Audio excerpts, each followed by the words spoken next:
You're listening to Francis Oblivion and the Mad Undead by J. Johnson Higgins. This audiobook edition is a Kiss the Widow production.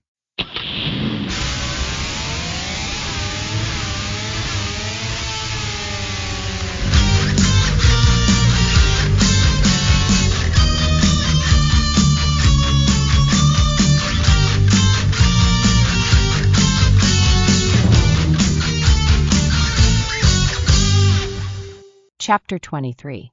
An entry in real time. Journal of Dr. Rebecca T.D. stars Azza. October 20th.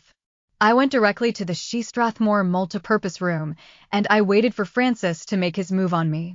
Even with the power back on in the facility, it was somehow creepier, especially knowing that it was Francis's doing. I'd lit what few candles I had left, for their power rather than for their light. I moved the multiple tables to the perimeter of the room, so the center of the room was open. I waited in the center of the room. I would be bait for him, but not a victim. This was assured because he was on my turf, where forces were working against him nonstop and from all sides, even if he didn't know it. One such challenge for him was the light dusting of blessed sea salt about the room. I began in the center of the room and proceeded to flick the salt before me in all directions until I reached the perimeter.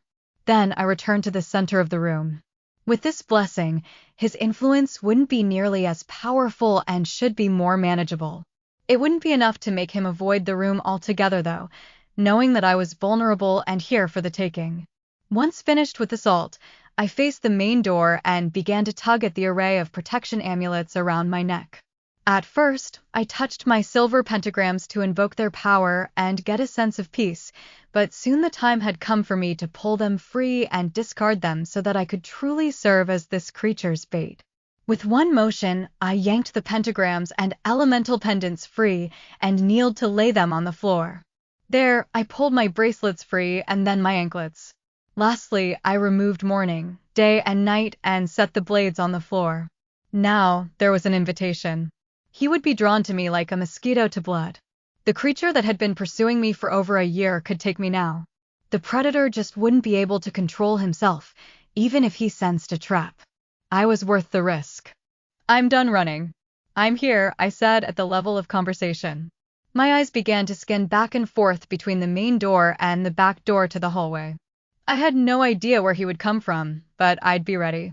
Journal of Adrian Eckenrode. October 20th. Becca told me that if Francis made it into the facility, it was only a matter of time before he found a way to get his followers inside, too. That time had come. Further, if the Mad Undead made it into the facility, they would likely search for me specifically because I was the living meal that he'd promised them. My intention was to use their hunger against them by trapping and isolating them from Francis as well as Becca. This would be both easy and difficult.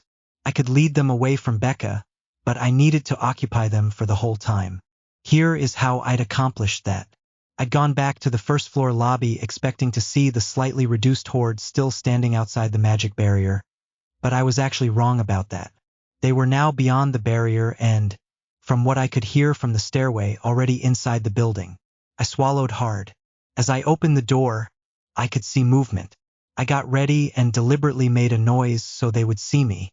The Mad Undead flew in my direction as if a vacuum was opened. I slammed the door back and ran down the stairs toward that lowest part of the building.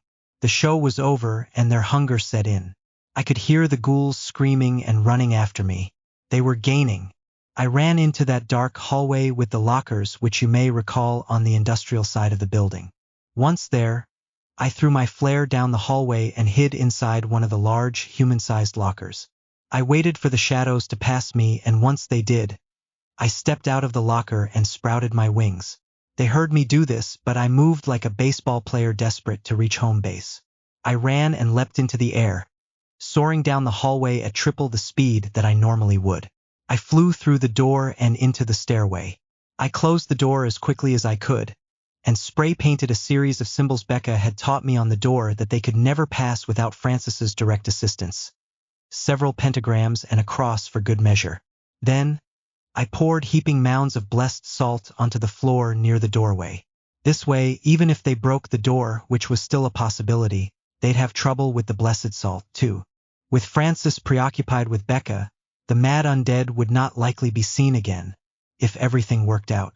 With that task now complete, I flew as fast as I could up the stairs to the 14th floor and to the Strathmore multipurpose room where I could find Becca.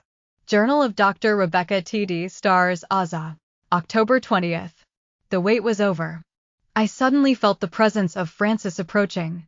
One odd sensation that always seemed to coincide with his approach was the pressure at my ankles where the thing had been drinking me dry for months. The feeling was like the kind that comes during a major weather change. I just kind of knew he was around. I felt pressure in my head from sensing this energy as well, almost like a migraine. I saw the lights in this room flicker then go out. All that remained were my candles placed around the room, but soon even they were extinguished. A light wind swept across them, and all I could see was short-lived streams of smoke drifting about like incense burners. Then, there was of course the smell of smoke. I saw the main door to the room slowly open, but did not see anyone step through. It simply slammed shut, and I backed away. The only light in the room was the eerie derivative from the gray storm outside and the pulsing lighthouse, still better than nothing and a top reason that this room was chosen. While I still did not see anyone in the room, there was one event that gave me a major start. I happened to be looking over at the painting on the wall of Fred Strathmore when lightning lit up the room. When it did, I saw two shadows in the room instead of one. The shadow was right by me. I turned and saw nothing, but this caused me to look all around the room, still finding nothing. Then, I felt a hand grip my neck from behind. I felt held in place and powerless from it. It was an odd paralysis. It was at this moment that the fear of not having my amulet protections really came to the forefront for me. I closed my eyes as the demon pressed his claws into my neck. I could feel the blood running down me and the cold breath of the monster nearing me. Would he simply snap my neck and that would be the end of it? I didn't think so. I believe he would have done that already if that was his intention. No, he wanted me alive. He was like a violent parasite who preferred to have living victims, or in this case, living blood. Only after he'd tasted my life would he be satisfied enough to take it. But I had another trick up my sleeve. Before we ventured out here to the facility, I'd created a magic dust that is said to be effective against nocturnal demons like this. The magic dust was simple. It was a concoction of poppy seeds, rice, millet, and sand, blessed, of course. This collection is said to confuse nocturnal demons for reasons I cannot be sure of. I grabbed a handful of the magic dust and smashed it into the creature's face. The creature was stunned and blinded by this, disoriented. He stumbled back and behaved sporadically, lashing at the air. I used that moment to create a circle different from my previous ones. I did not use my athames this time, only my hands and my mind. I imagined a flaming ring circling me, and suddenly one began to form. This ring was not for protection, it was too late to do any more of that, but it was meant to serve as a cage for both of us. As soon as the circle formed, Francis became aware that something must have been amiss. He leaped up as if to float away, but was unsuccessful. That ring was in fact a sphere that went above and below the floor as well, and we could only view its two-dimensional circumference on the floor. I'd finally gotten a good look at the creature, and he looked like Icky again, but sinister. This time, he did have the special sword at his hip. Rebecca! I heard a voice call from the rear door up ahead. It was Adrian with his wings spread out at his sides. He'd just returned after leading the mad undead astray. Adrian! I called back. Remember what we talked about? It's time. Give me the sword. Instantly Adrian pulled his journal and flipped to the page I'd marked and blessed for him. He pulled his pen, the pen from Diego Aza, and he wrote the event that turned the tide for this struggle. Journal of Adrian Eckenrode. Editor's note. This was an entry in real time, but placed here for the benefit of the reader. October 18th. I saw the sword at Oblivion's waist vanish and, in an instant, rematerialize in Rebecca's hand. I could hardly believe my eyes, but this is exactly what occurred. With this sword in her hands, it was like she became invincible. Her neck wound healed, she stood, and she was now confident and ready. Journal of Dr. Rebecca T.D. Stars Aza. October 20th. As Adrian wrote, I saw the cutlass at Francis's sheath glow a bright red and vanish. Then, the blade appeared in my right hand. I looked at it for a moment and back to Adrian, but he was still focused on the page he was writing. He advanced as he wrote, frantically. I stood with the sword ready and realized then that the wound on my neck had miraculously closed and completely healed. Francis became defensive and swiped at me to knock the blade from my hand but failed. I waved my hand over the red blade and made it grow brighter.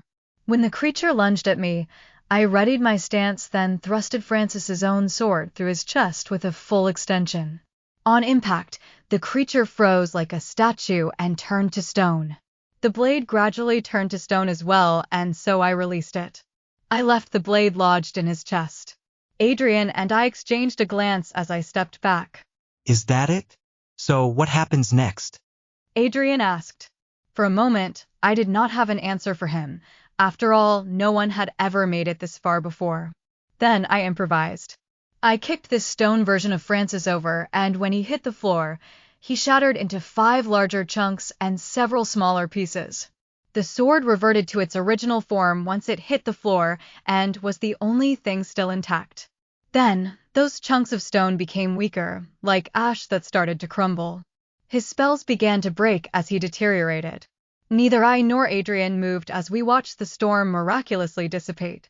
The sunlight returned, and it began consuming the fragments of Francis. I saw the celestial body begin to peek from behind the clouds and rise as Francis began to fade away. The sun returned to its normal position in the sky, and this was it. Indeed, this had been the last reaping of Francis' oblivion. I grabbed my protection amulets from the ground and put them in my pocket.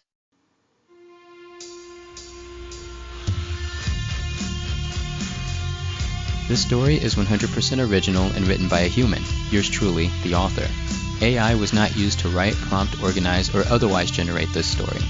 This audiobook edition was, however, created using licensed text-to-voice software with a lifelike casting and intonation manually adjusted and refined line by line by me, and art in and of itself.